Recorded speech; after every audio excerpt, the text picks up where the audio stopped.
Сәлем достар, бүгін біз өте тойымды әрі оңай салат жасайтын боламыз. Ол үшін бізге піскен ет, картоп, сәбіз, жұмыртқа, жуа, жүгері және майонез қажет. Ең алдымен салатымызды жинайтын формамызды жақсылап майлап аламыз. Одан кейін барлық піскен көкөністерімізді ірі үккіштен өткізіп, видеода көрсетілген реттілікпен арасына майонез жағып жинаймыз.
Келесі кезекте жуа мен етімізді ұсақтап турап, ең бетіне тегістеп саламыз.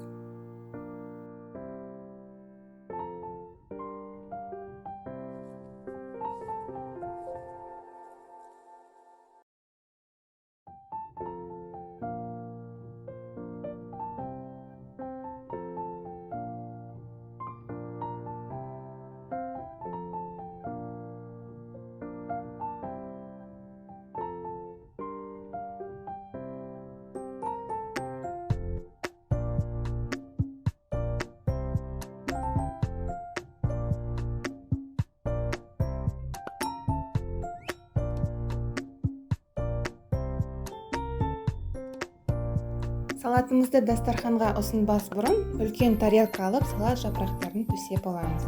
Одан кейін формамызды аударып, ішіндегісін түсіріп алып, салаттың бетіне кукурузаны әсемдеп саламыз.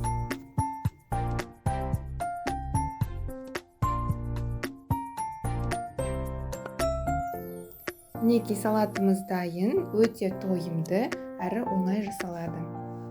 Рецепт ұнаған болса, арнама тіркеліп, лайк басып, комментарий қалдыруды ұмытпаңыз.